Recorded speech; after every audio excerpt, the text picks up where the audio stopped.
Assalamualaikum warahmatullahi wabarakatuh. Selamat berjumpa lagi dalam Ini Budi Podcast. Hari ini kita diterima oleh kawan Bang Budi Ismanto. Bang Budi Ismanto ini wartawan senior di Kalsel. Saya kira kawan-kawan yang muda-muda pasti tahu lah. Kalau nggak tahu terlalu banget. Kalau Jerun bisa dikutuk jadi batu, Bang, kalau kada kenal dengan yang tua-tua ini. Nah, hari ini Budi Podcast on location ini kita diterima di Cafe The Panas Dalam, ya. Ini lokasinya di Jalan Sutoyo S, Teluk Dalam kalau orang Banjar dulu menyebut. Dan di sini juga kantor apahabar.com. Pertama terima kasih Bang Budi kita diterima di tuan rumah yang sangat baik ini. Sakit bandar kawan Tuan rumah kita yang sangat baik ini. Semangatnya keren. Nah, hari ini kita akan bicara banyak hal. Bisa tentang jurnalistik dan lain-lain. Nah, sebelum kita bicara panjang, kita akan lihat dulu profil Bang Budi Ismanto berikut ini.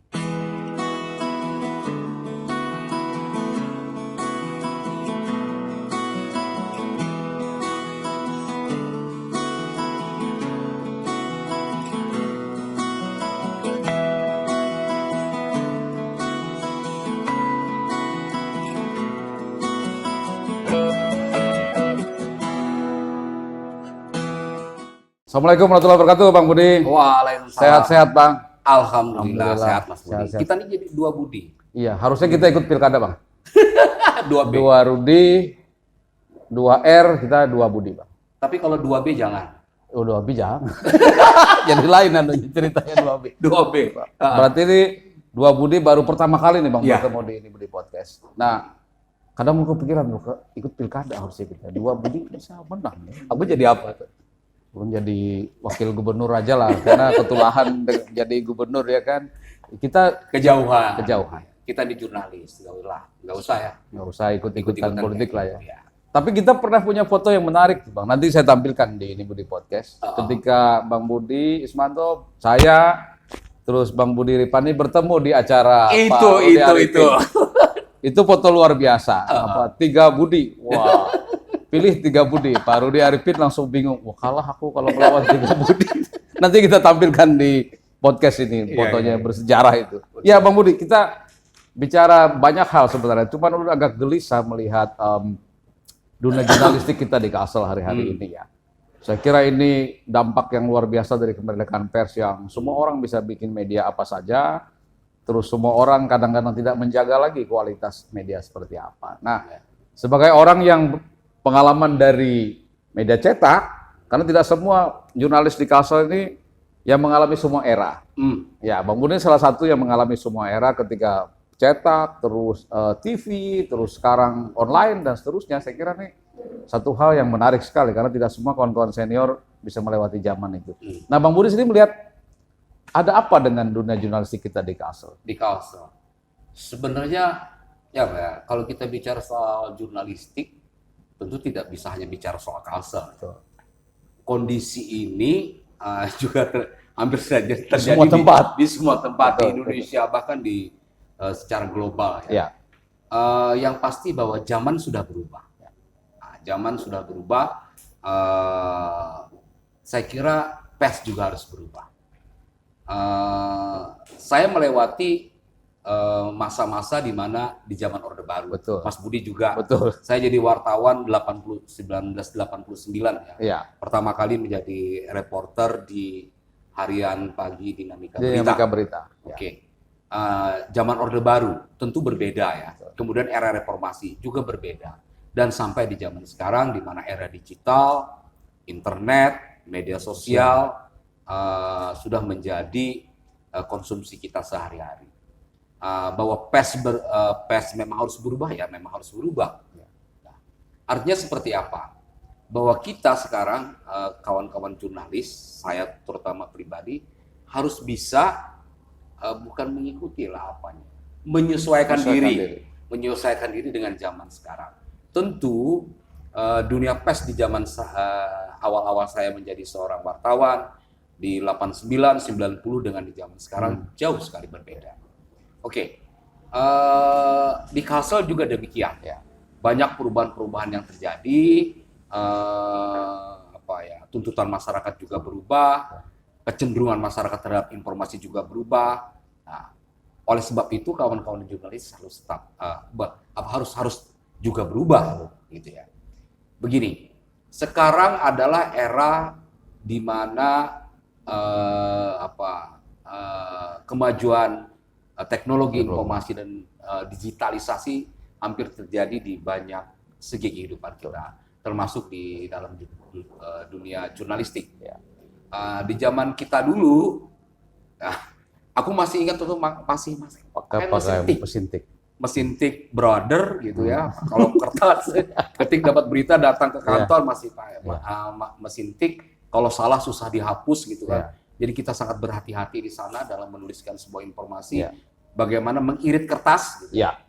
Mengirit stensil yang hitam itu apa sih? Karbon. Nah, ketika komputerisasi sudah mulai masuk, kita sudah meninggalkan itu.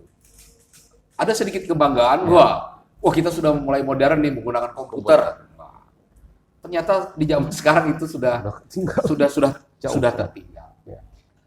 Begitu cepat perubahan ini. Nah, oleh sebab itu bahwa seorang jurnalis juga harus bisa memaknai bahwa kita telah hidup di zaman yang berbeda. Nah, kalau dulu katakanlah bahwa media-media konvensional sekarang, media-media mainstream yang sekarang, kita sedang berhadapan dengan para pelaku media sosial. Kemudian berhadapan dengan para netizen. Betul. Itu fakta. Bahwa apakah mereka lawan bagi kita? Itu tergantung dari sisi mana kita melihat. Ya kan Mas Budi? Betul. Jadi kalau saya, mereka bukan lawan. Ya. Itu ada sebuah keniscayaan. Memang zamannya seperti ini. Tidak bisa dilawan ya? Tidak bisa dilawan. Zaman tidak bisa dilawan, tapi zaman harus dijadikan kawan.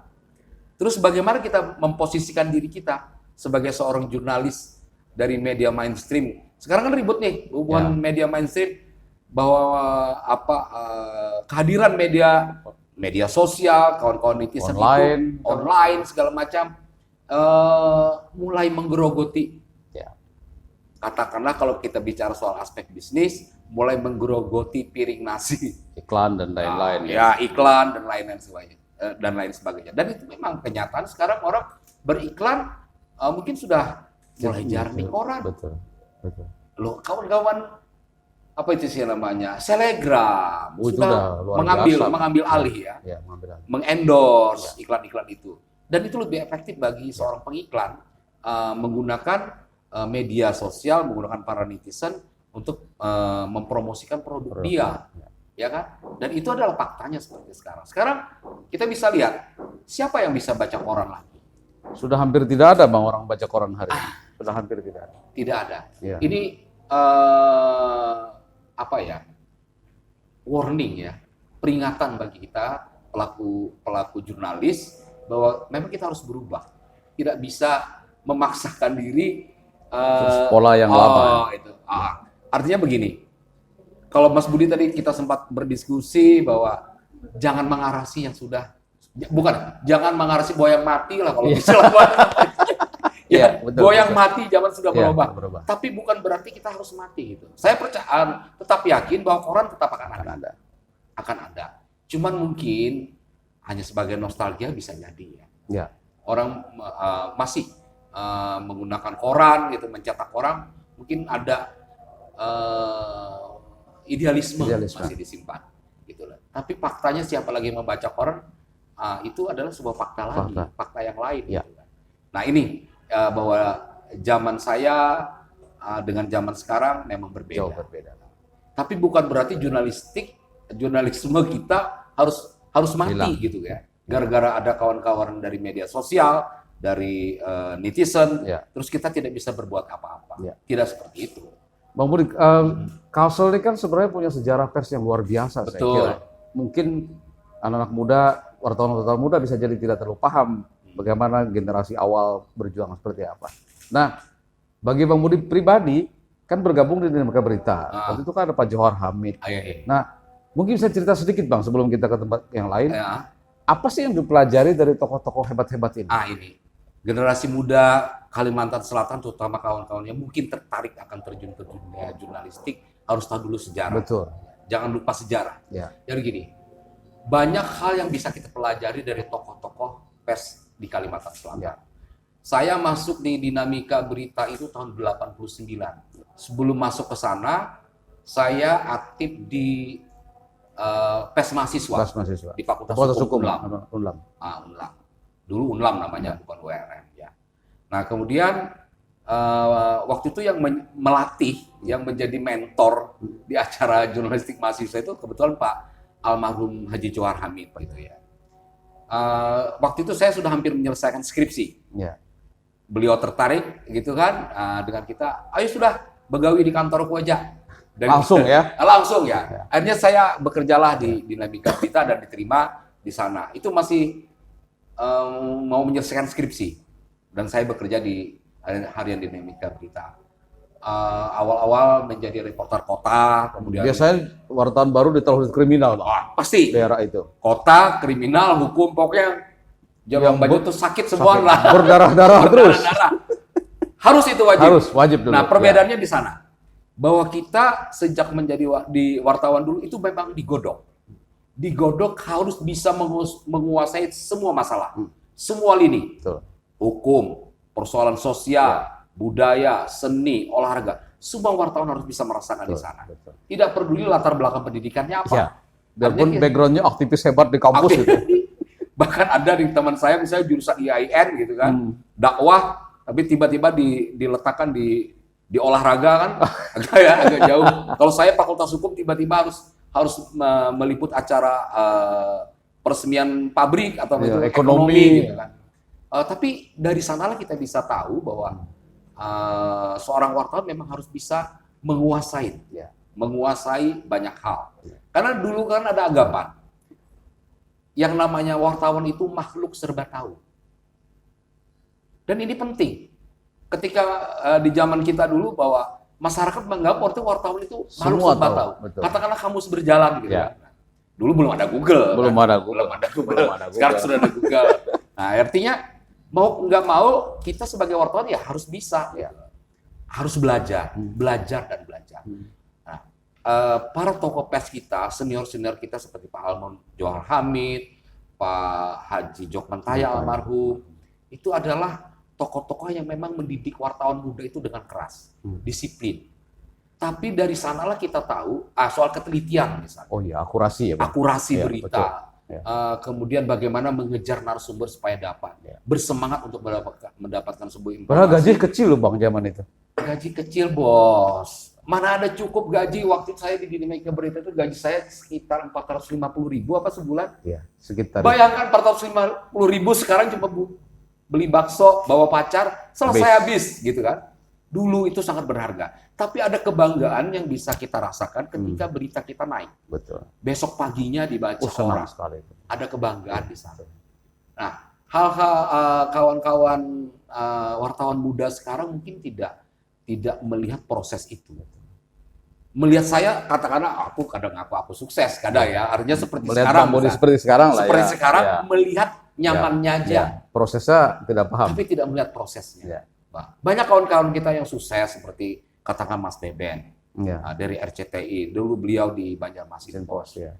kawan-kawan melihatnya enaknya saja. Iya, gitu. betul. Kemudian tapi tidak prosesnya seperti apa mereka tidak Orang nggak tahu Bang Beben jadi wartawan awalnya jadi loper koran. Ya. Loper koran sejak kecil dia, Kecil. sejak masih muda. Kemudian naik menjadi seorang fotografer, kemudian menjadi wartawan dan sampai menjadi biro RCTI di Kalimantan Selatan.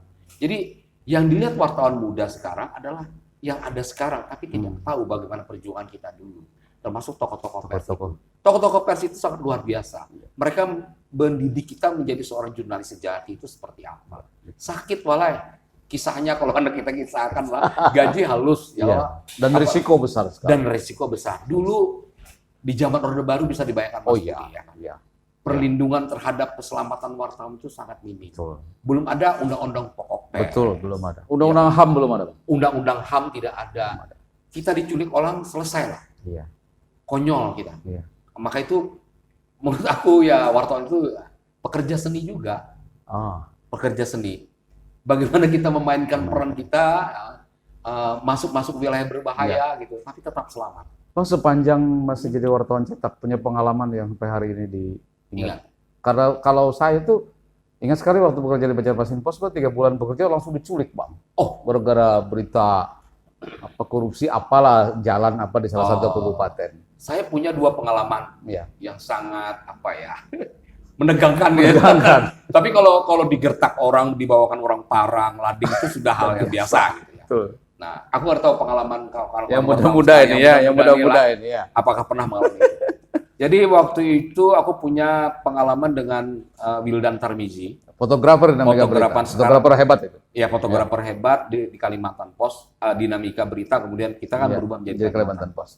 Ini pengalaman kita, gara-gara memberitakan orang mabuk-mabukan di Jalan Pos. Jalan Pos, ya. Jalan Pos itu belakangnya. Dulu katakanlah wilayah itu Brong area. Nah, ketika di sana kita membuat foto itu dan memberitakan masalah itu. Ya. Beberapa hari kemudian kami lewat di sana, ya kan? Pakai sepeda motor. Dicegatlah sama para preman di sana yang merasa ikam yang memberitakan itu. Itu Wildan itu kalau tidak ada yang menarik sudah. Entah bagaimana ceritanya. Soalnya pisau sudah di tangan. Wow. Itu satu. Itu pengalaman kita yang membuat kita agak traumatik itu berhadapan dengan preman ketika itu. Itu satu pengalaman. Yang kedua ketika kami harus, dan itu sangat menarik. Ketika kami meliput lokalisasi pembatuan. Di Banjarbaru. Ketika itu, jadi kalau wartawan ini kan orangnya kan tidak mau langsung percaya, kita dididik untuk tidak percaya apa yang dikatakan pejabat. Padahal apapun. Skeptis. Betul. Wah, kata Pak Wali Kota ketika itu, saya ingat, tidak ada lagi pelacuran di pembatuan. Sudah habis. Sudah habis. Datanglah saya sama Wildan Tarmizi di sana. Itu tahun berapa itu, Bang? Tahun berapa ya? 90-an atau 90-an lah ya. Daerah tahun 90-an. Sampai maghrib. Sampai ke situ. Ke Wildan kan kita takut nih ya, bawa kamera, mengabadikan suasana di pembatuan dengan banyak preman, dengan backing dalam tanda kutip. Dan foto zaman itu analog. Analog, iya kan? Hitam putih. Hitam putih. Nah, masuk hitam putih. Kita masuk ke wilayah sana, berhati-hati itu, bernegosiasi dengan para pekerja seks komersial di sana. Akhirnya kami tahu bahwa di sini masih beroperasi, ya kan? Ketika maghrib ajan maghrib gitu ya, dengan alasan ingin sholat, kami ke masjid gitu. Kecuali ada yang mencurigai kami bahwa kami adalah wartawan. Selesai sholat kami langsung tancap gas dan dikejar orang. Sampai akhirnya keluar jalan raya ini baru kita selamat. Besok beritanya naik. Apa yang terjadi reaksinya? Akhirnya setelah besok naik, malam kita langsung diajak Pak almarhum Wali Kota Pak Raimulan ketika itu, ayo kita langsung razia. Ikutlah kita razia. Gara-gara berita di harian dinamika berita ketika itu. Kita ikut razia, baru kita ketahuan di sana. Begitu banyaknya para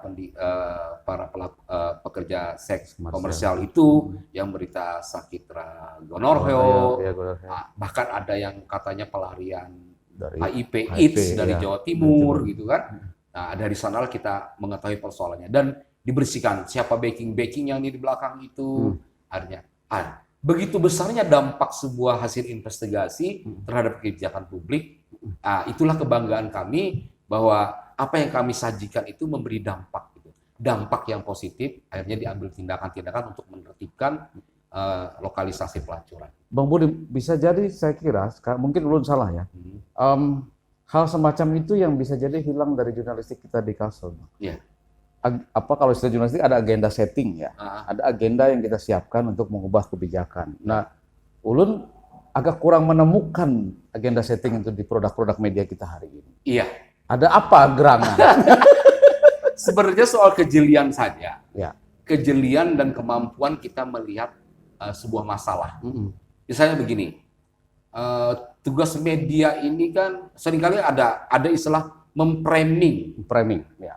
Tapi orang bisa mengartikan memframing sebuah berita itu dalam arti yang negatif. Ya. Tapi kalau kita memframing sebuah berita untuk sebuah tujuan positif juga bagus. Ya, betul. Misalnya seperti ini, kasus sepertinya apahabar.com yang kebetulan saya kelola dan kawan-kawan misalnya. Ada masalah kelangkaan gas melon 3 kg. LPG, ya.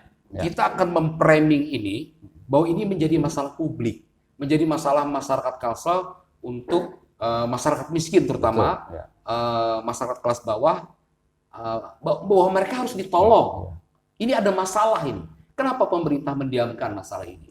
Nah, apahabar.com memframing ini. Memframing dari berbagai sisi, di IG, di YouTube, kemudian di Facebook, di berita, di media online kami. Kami membuat ini agar mendapat perhatian pejabat publik.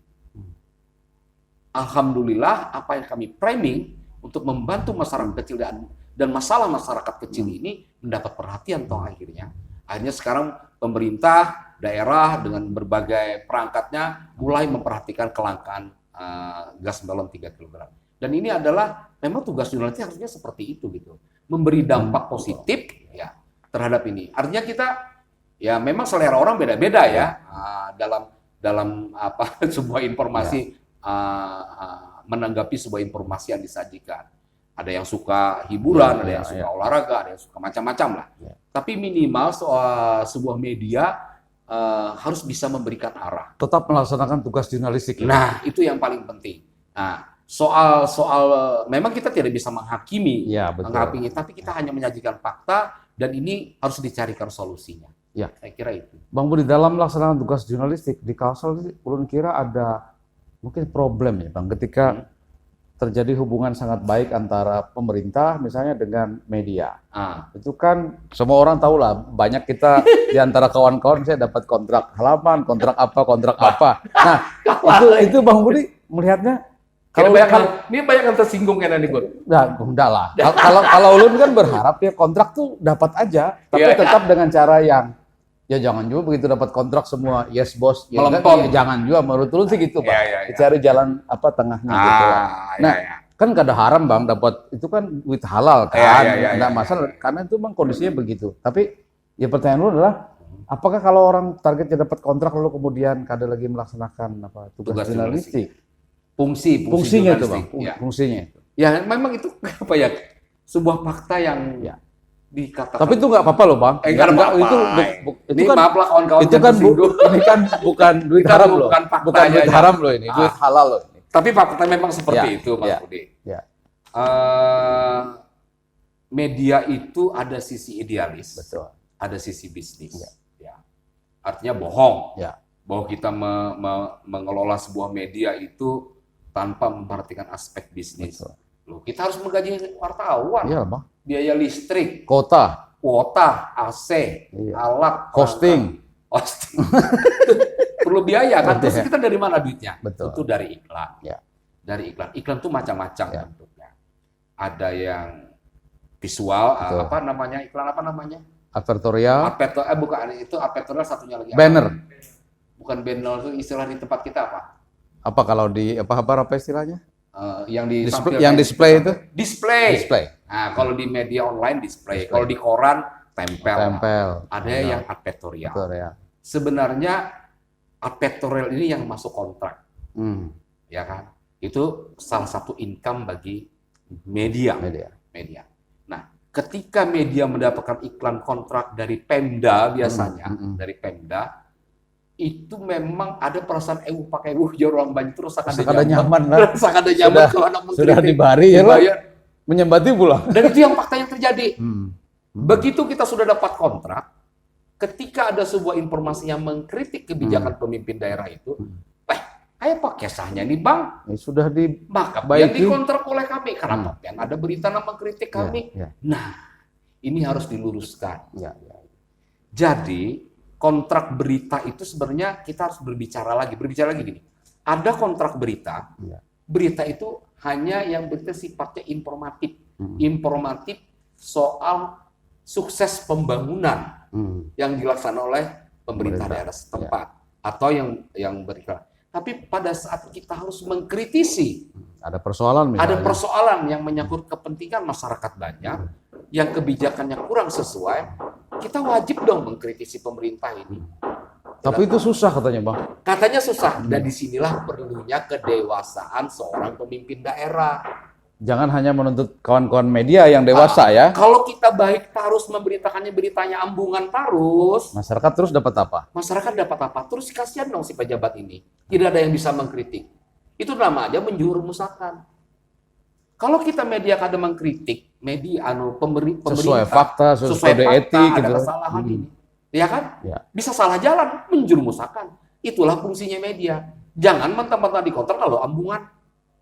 Akhirnya lupa diri merasa bujur taruh. Dan bahkan ada cenderung menutupi kesalahan si pemerintah daerah. Ini kan buruk. Nah, kami berharap para pemimpin daerah, kepala-kepala daerah juga memahami fungsi pers ini. Jangan gara-gara kontrak itu kita dimandulkan. Justru negatif buat mereka sendiri malahan. Itu akan negatif bagi pemerintah daerah. Misalnya aku dikontrak oleh Pemprov Pak Gubernur, sudah apa kabar dikontrak sebulan sekian juta gitu ya. Tiba-tiba dengan kontrak itu aku tidak bisa mengkritik kebijakan Pak Mandiri. Ya aneh dong. Kan kasihan beliaunya. Kalau kita membiarkan ada sebuah kebijakan yang keliru, Mas Budi, itu sama kita menjurumuskan si pejabat ini. Sepakat saya, kan? Sepakat. Oleh sebab itu, bukan hanya pejabat kata di tingkat gubernur, ya wali kota, ya bupati yang akan bekerja sama dengan media-media lain, itu di satu sisi. Yang kedua, sikap medianya sendiri juga penting. Harus profesional dong medianya, Pak. Itu tadi. Kan sering kali tuh kada ada angin, kada ada hujan, tiba-tiba si ini loh gitu kan, tidak memenuhi kode etik pula gitu. Nah, ini kan artinya kawan-kawan media juga harus tetap kritis. Walaupun kita mendapatkan kontrak dengan daerah itu bukan berarti kita tumpul dalam memberikan kritik. Kritik itu harus dibedakan karena undang-undang ITE ada. Ada, betul. Gara-gara undang ITE orang tidak bisa membedakan antara kritik, ujaran kebencian. Ya kan? Ya, betul. Ujaran kebencian, caci maki, fitnah, hoax, betul. Nah, kritik itu tetap harus ada, kritik yang membangun. Betul. Kritik yang benar-benar sesuai dengan aturan yang berlaku. Jangan sampai kita mengkritik, semua orang bisa mengkritik, betul, tapi tidak bisa memberikan solusi. Nah, jadi itu harapanku, pemerintah daerah, para pemimpin daerah harus paham fungsinya. Jangan sampai gara-gara kontrak justru Anda memandulkan fungsi pers. Ini dengarkan nih para kepala daerah, bupati dan lain-lain ini. Iya kan? Ini masukan yang luar biasa. Nah, di sisi lain Mas Budi, sekarang ini kan era euforia nih. Betul. Orang bisa bikin apa aja, Bang? Orang bisa bikin apa aja. Kita ingat di zaman ketika Presiden Abdurrahman Wahid Gus Dur membubarkan Departemen Penerangan. Dibubarkan Departemen Penerangan. Kemudian semua orang bisa membuat media. Dan ketika itu koran di mana-mana, tabloid di mana-mana. Saya ketika itu kita ada kekhawatiran gitu. Ini kebablasan atau apa gitu. Iya, betul. Toh ternyata media itu akan mati dengan sendirinya. Seleksi alam terjadi. Seleksi alam gitu. Kita sama dengan media sekarang, dengan media online. Sekarang di mana-mana orang bisa bikin media online. Betul. Ada kawan ulun, Saikung, bisa bisi 2 media online. Kita kan dicuriga tadi, Om. Iya. Ada apa gerangan? Ada apa gerangan? Dari kantong kanan ke kantong kiri ke kanan. Yang diincarnya adalah kontrak dari Pemda. Nah sekarang Pemda harus selektif dong. Dilihat betul-betul ya. Dilihat benar-benar, jangan karena pertemanan atau karena pemilik si media online ini katakanlah aparat juga gitu kan. Wah, kalau aparat lebih ngeri lagi, Bang. Itu lebih ngeri lagi. Kasihan media online yang kalau aku bukannya apa ya, wah koyo banar begitu ya, apa kabar.com, bukan seperti itu, Mas. Kita harus menempatkan proporsi pengelolaan media ini dengan benar. Betul. Jangan sampai usaha medianya dikelola dengan baik dan benar, ya, dengan mengeluarkan biaya yang besar. Kalah dengan media, mohon maaf nih, yang asal. Wartawannya kada mengelola saikung, berita diambil copy paste, bepadah kada, link kada diandak. Kasihan dong kawan-kawan media yang benar ini bekerja di lapangan mencari informasi, tiba-tiba Anda tinggal copy paste, izin kada. Gitu. Di mana penghargaannya? Itu satu, etika. Ini kawan-kawan media yang sekarang itu terjadi di kasus seperti itu. Mereka ambil gampang, ambil instan. Kadang-kadang dianggap Bang, kehilangan adab. Nah, itu kadang-kadang kita merasa, loh ini kan tulisanku. Iya. Loh kenapa jadi ada di sini? Ada di sini, gitu kan. Kok mereka mengcopy seenaknya, gitu kan. Tanpa izin. Tidak ganti satu kata pun. Tidak jadi, kalau disebutkan sumbernya ya alhamdulillah. Itu sesuatu yang ngeri, Bang. Ngeri kan? Ngeri itu. Sebenarnya kita ada undang-undang hak cipta, Mas. Ya, betul. Ya kan, Mas Budi? Iya. Cuma kayak apa ya lah, rasa ada Kadang, nyaman menggugat kawan seorang. Ya tahu diri aja lah, jangan ngambil-ngambil punya Ya orang lain. purun lah menggugat kawan Ya, seorang. enggak lah, Bang. Kan Yang kawan aja harusnya tahu diri lah. Harus tahu diri. Iya, Minimal kalau berita ini diambil dari disadur atau Apa-habar.com, diambil misalnya gitu. apa-habar.com atau apa-apa gitu Iya. kan disebutkan. Iya. Atau di linknya barang ditaruh. Betul. Gitu kan. Sehingga jelas. Aku tahunya kan ada di lapangan, tapi tiba-tiba pendahulunya ada. Ini kan membuat kita dongkol yang bekerja benar-benar. Nah, pemerintah daerah seharusnya lebih selektif memilih media mana. Di sisi lain, sekarang pemerintah daerah itu, Mas Budi, sepertinya ada semacam ketakutan untuk tidak menerima kontrak. Apa yang ditakutkan? Kalau kerjanya benar nggak perlu harus takut sebenarnya. Aku setujui. Ya kan? Banyak wartawan interpret, wartawan bodrek kalau istilah kita bahari. Kita menyebutnya wartawan bodrek. Ya. Kenapa mereka tumbuh? Kenapa masih ada? Kalau menurut aku, pertama dulu, karena memang kita memberi kesempatan wartawan bodrek dan wartawan interpret itu tumbuh dan berkembang. Salah satunya adalah menerima dan mengakui kehadiran mereka. Kenapa itu terjadi?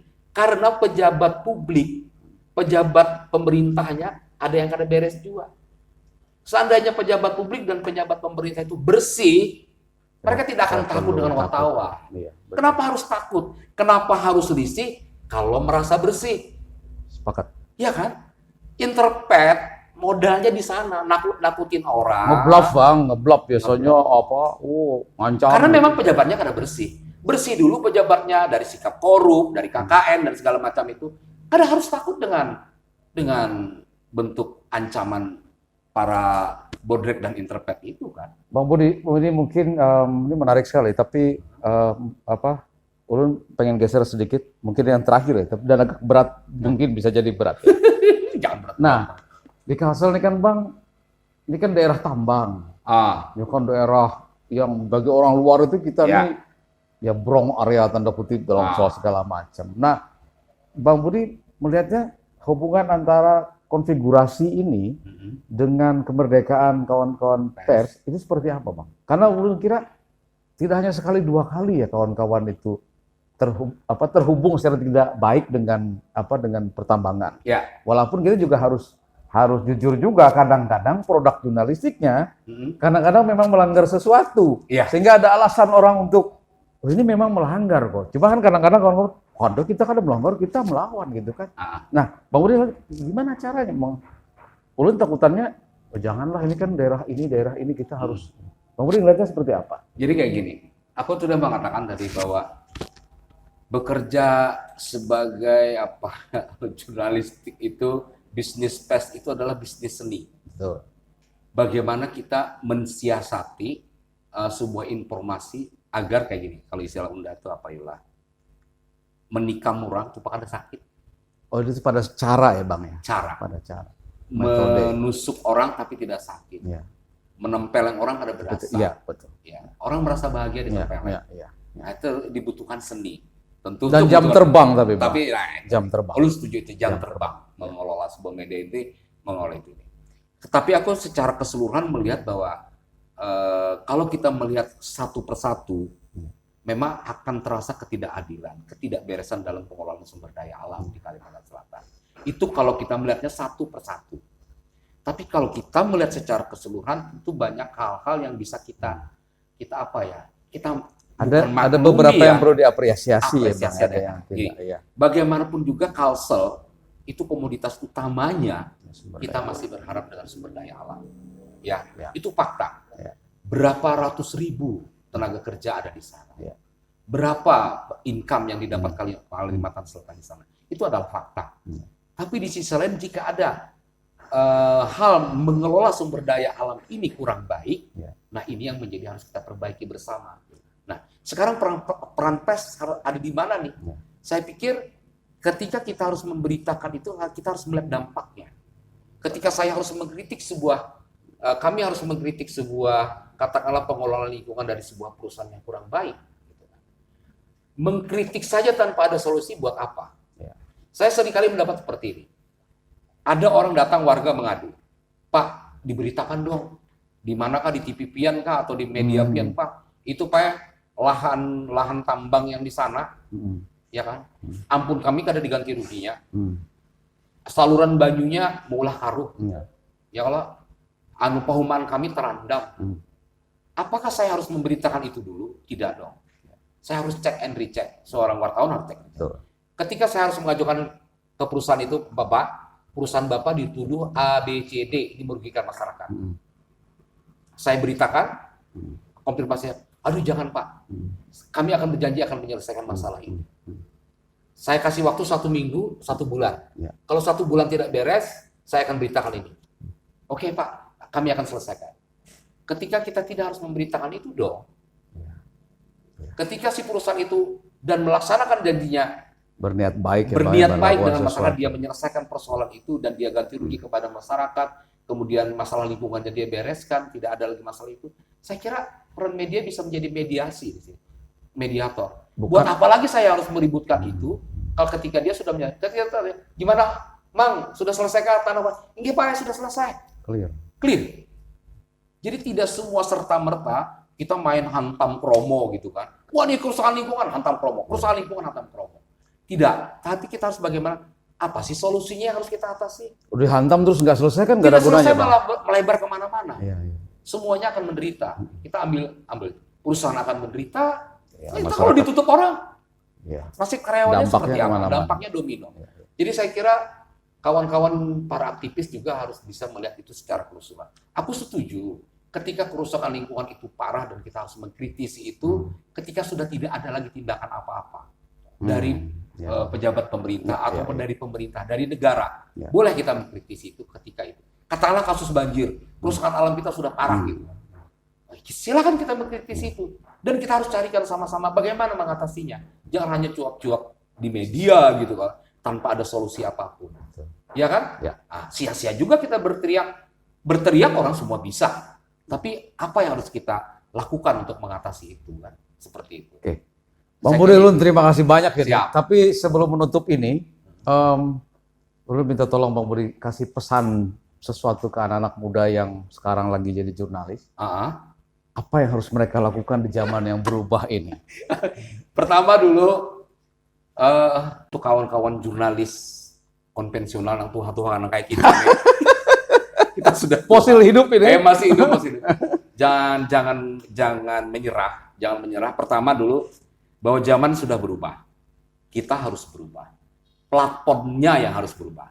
Kita ini ibarat penyanyi senior, musisi yang memiliki suara merdu. Ya kan? Dulu kita menggunakan piringan hitam. Lalu pindah ke kaset, pindah ke CD, DVD. Ya kan? Apapun alatnya, platformnya, medianya, suara kita tetap akan merdu terdengar. Sekarang zaman berubah. Oke? Nah, para wartawan senior, para jurnalis-jurnalis yang sudah senior, jangan patah semangat, jangan kalah dengan kawan-kawan di medsos, di netizen, bahwa kita pun bisa menyuarakan suara merdu kita dengan mengubah platform. Ya. Ada YouTube. Mas Budi sudah melakukannya dengan membuat podcast. Sebentar lagi Urbana terbit ya. Iya, kita coba bikin dalam bentuk digital. Nah, Urbana dulu yang sempat terkenal tabloid beliau, mudah-mudahan bisa keluar lagi dalam bentuk format yang berbeda. Ada IG, ada Facebook, Twitter. ada Twitter. Banyak hal yang bisa kita lakukan untuk menyuarakan kebenaran. Ya. Nah, menyuarakan kebenaran itu artinya fakta yang sajikan kita itu benar. Ya kan? Ada hal yang salah, tapi kita menyuarakan yang salah kita kita sajikan dengan cara yang benar. Saya kira itu. Kepada yang muda, pertama dulu hidup Anda jangan terlalu instan. Jangan melihat kita enaknya, tapi proses. Jangan malas untuk belajar. Jangan berpuas diri dengan apa? Menajamkan intuisi sosial. Menajamkan intuisi insting. Persoalan di masyarakat kita sedang apa? Daripada kita ribut tiktokan kayak gitu kan lah. Iya, Pak. Ya, tapi tiktokan ada juga yang bermanfaat. Nggak apa-apa sih sebenarnya. It's okay. Tapi jangan membuat hal-hal yang unfaedah. Nggak ada gunanya. Karena masa depan bangsa ini masih panjang. Kalian masih punya waktu yang panjang untuk membuat perubahan-perubahan bagi bangsa dan negara ini, bagi masyarakat kita, untuk kebaikan bangsa dan negara. Saya kira itu. Terima kasih Bang Budi Ismanto. Ini pembicaraan yang sungguh luar biasa dan mudah-mudahan nih kawan-kawan yang muda dan di luar jurnalis bisa memahami ternyata dunia jurnalistik itu seru sekali dan mudah-mudahan juga menginspirasi ya. Terima kasih Bang Budi Ismanto. Siap. Sama-sama. Ini Budi Podcast sudah diterima dengan sangat baik. Pakai kafe Bang Budi Ismanto lagi ini. Fasilitasnya juga dibantu. Alhamdulillah, amin, banyak. Sukses. Buat Mas Budi, aku nunggu Urbana. Tabloidnya dulu sempat heboh di Kalimantan Selatan. Mungkin yang muda-muda belum tahu. Belum sempat tahu ya. Belum tahu. Nanti dikasih dong. Oh ya, nanti. Di podcast ini dulu tabloid Urbana itu seperti ini. Kalau membaca itu keren, mudah-mudahan bisa mengubah platformnya. Siap. Akan dinikmati oleh generasi yang baru. Terima kasih. Terima kasih Bang Budi Ismanto. Kawan-kawan Budi Podcast di luar, terima kasih sudah menyaksikan Budi Podcast hari ini. Semoga ini bermanfaat. Sehat terus dan ya sehat terus aja pokoknya dalam keadaan seperti sekarang. Terima kasih. Assalamualaikum warahmatullahi wabarakatuh. Sampai berjumpa lagi di Ini Budi Podcast berikutnya.